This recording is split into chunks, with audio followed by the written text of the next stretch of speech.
اور یکم محرم الحرام ہم یہ چراغ اس لیے لگاتے ہیں کہ مسلمانوں نے ہی نعرہ تکبیر لگا کر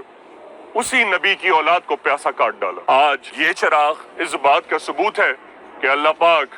ہمیں ان مسلمانوں میں سے نہ فرمانا جنہوں نے تیرے نبی کے گھر کو کاٹ ڈالا۔ ہم اس سال کا آغاز اس سوچ سے کرتے ہیں کہ ہمیں آل رسول کی جوتیوں کے صدقے میں سارا سال پلائے رکھ، اور ہماری اولاد کو بھی انہی کی جوتیوں کا صدقہ کھانے والوں میں شمار کرنا، انہی کی اولاد کے جنہوں نے کراچی کو، تیرے کلمے کو اور دین کو، ایمان کو، حاجت کو تیری بارگاہ میں پہنچایا ہوا ہے، ورنہ ہمارے اعمال اس قابل نہیں ہے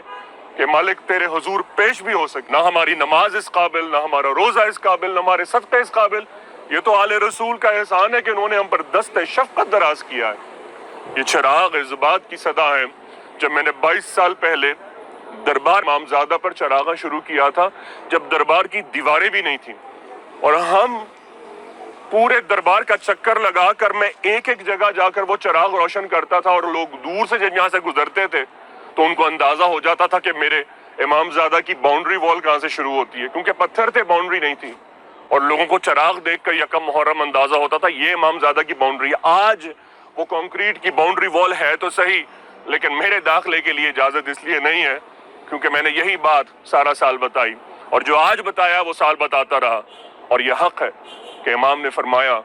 میرا نام کسی دور میں لینا بھی آسان نہ ہوگا۔ سو یہ قیمت ہے جو ہر نبی والا، ہر نبی کی اولاد سے محبت کرنے والا حسین بن علی بن ابی طالب کی طرح ادا کرتا آیا اور ادا کرتا رہے گا اور قیامت تک رہے گا، اور اس کی ہر قیمت جو ہمارے لہو سے کم نہ ہو وہ ادا ہوتی رہے گی۔ گزشتہ 1444 ہجری کے یکم محرم الحرام میں بھی دہرائی تھی، اور اس یکم محرم الحرام 1445 کو بھی دہرا رہا ہوں کہ اگر آئندہ محرم میں آپ کے درمیان میں نہ ہوں تو میرے بیوی بچے علماء غازی آپ کے ساتھ ہوں گے، اور یکم محرم الحرام نبی کا پرسہ کم نہ ہونے دیجیے گا۔ ہمارے نبی نے فرمایا ہے یہودیوں کی، مشرکین کی مشابہت نہ کرو، جس طرح ویلنٹائن، ہیلووین اور دنیاوی رسمیں آ رہی ہیں، کہیں ایسا نہ ہو کہ ہم نبی کے پرسے کو بھول جائیں۔ اپنے بچوں کو بتائیے کہ ہمارا نیا سال دسمبر 30 یا دسمبر 31 یا ہیپی نیو ایئر 1 جنوری سے شروع نہیں ہوتا۔ ان کو بتائیے ہم جس کے ماننے والے ہیں انہوں نے سر کٹا کر اس دین کو حاصل کیا ہے۔ ہم یکم محرم الحرام سے دعا کے ساتھ اس چراغ کو روشن کر کے اپنے نئے سال کا آغاز کرتے ہیں کہ اللہ پاک اس سال کو ہمیں حرام سے، سود سے، ریاکاری سے، حرام خوری سے، الزام تراشی سے، بہتان درازی سے، کسی کے پاک دامن کو میلا کرنے سے، الہی کسی غریب کی سرپرستی میں صرف فرمانا، الہی جو بیمار ہیں، بے یار و مددگار ہیں، یہ چراغ الہی ان کی شفا کا چراغ ہو۔ اے مالکوں کے مالک، وہ جو بے اولاد ہیں نا، جو دوسروں کے بچوں کو دیکھ کر جن کا دل بیٹھ جاتا ہے، مالک اس سال ان کے گھر میں کوئی خوشی کھلا دے۔ الہی وہ جو صاحب اولاد ہیں ان کو اپنی اولاد کو نبی کی حرمت میں پلنے کی اور پرورش ہونے کی اور آل رسول کی جوتوں کے صدقہ کھا کر شکر کرنے کی توفیق عطا فرما۔ یہ چراغ اس بات کا ثبوت ہے کہ مالک وہ جو دنیا کے کسی کونے میں پریشان ہے نا، جو نہیں پہنچ سکا، جو نہیں آ سکا، آج جو ہمارے درمیان میں نہیں ہے وہ کل تھا، مالک اس کی قبر کو، اس کی زندگی کو، اس کی جیل کو، اس کے ہسپتال کو، اس کے آئی سی یو وارڈ کو، اس کے سی سی یو وارڈ کو،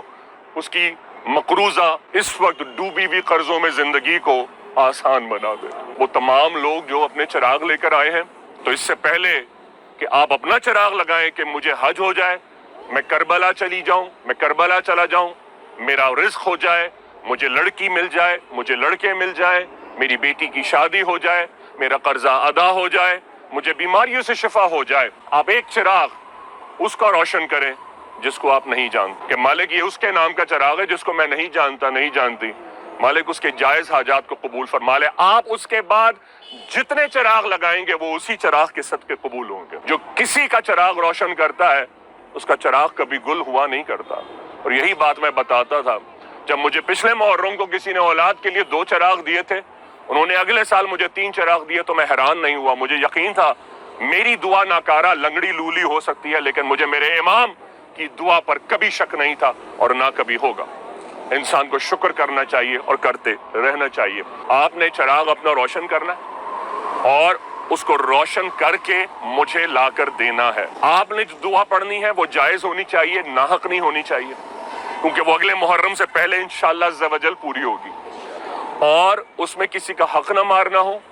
کسی کا مال نہ لوٹنا ہو، وہ بے حیائی کی نہیں ہونی چاہیے، کسی کے گھر کو اجاڑنے کی نہیں ہونی چاہیے، کیونکہ اگر آپ نے بغض پہ، اگر آپ نے نجاست پہ یا بے حیائی پہ کوئی چیز مانگی تو یقین کریں یہ منت آپ کو ہی تباہ کر دے گی، کیونکہ اس کا قبول کرنے والا مالکوں کا مالک ہے۔ کہ میں اسی کا چراغ قبول کروں گا جس نے غازی بابا سلام کیا، حاضری کی ہے، کیونکہ یہ چراغ اس بات کا ثبوت ہے کہ آپ امامزادہ کی دعا لے کر آئے ہیں اور وہ چراغ روشن کر کے دے رہے ہیں۔ اور میں سارے عالم کو، دنیا والوں کو بتا دوں تاکہ جو لوگ دنیا بھر سے پہنچ رہے ہیں یا پہنچنا چاہتے ہیں، یا جنہوں نے اتنی امانتاً مجھے چراغ دیے ہیں اور کہا تھا وہ دیکھ لیں، میں ان کے چراغ لایا ہوں، ان کے حصے کے۔ اللہ اور اس کا رسول گواہ ہے، اس میں میرا ایک چراغ بھی نہیں، نہ میری بیوی نہ میرے بچوں کا ایک چراغ بھی۔ میں ہر سال سب کے چراغ لگا دیتا ہوں، کوئی کسی نے کہہ دیا، کسی نے کہہ دیا، کہتا ہوں میرا چراغ، میرے غازی بابا ہیں، ان کے چراغ روشن رہے، سب کے چراغ روشن۔ اور یہی بات میں بتانا چاہتا ہوں کہ قرآن میں ارشاد ہوتا ہے کہ تمہارا خون اور لہو مجھ تک نہیں پہنچتا لیکن تمہاری نیت پہنچتی ہے، اور میں آپ کو یہی بات قرآن کی یہاں ہدیہ کروں گا کہ جتنی اچھی نیت ہوگی اتنی جلدی چراغ روشن ہو۔ آپ حسب حیثیت چراغ لگائیں، کم از کم اس میں تیل اچھا ہو۔ آپ زیادہ حسب حیثیت ہیں، جو جس طرح قربانی اچھی کرتے ہیں، آپ مینڈا لے لیتے ہیں، آپ بکرا لے لیتے ہیں، آپ بیل گائے لیتے ہیں، اس طرح آپ جتنی اچھی آپ نیت چاہ رہے ہیں، آپ چاہ رہے ہیں آپ حج عمرہ کربلا کریں، آپ کی بیٹی کی شادی عزت اچھے معاشرے اچھے گھر میں ہو، چراغ بھی تو دیسی گھی کے لگائیں۔ ابھی دیکھیے گا میری بہنیں، میرے بیٹے، میرے بھائی جو ان کو 22 سال ہو گئے، دیکھیے گا ابھی وہ چراغ لائیں گے جو میں نے ان کو طریقہ سکھایا ہے۔ ایک چراغ آئے گا جس میں دیسی گھی ہوگا،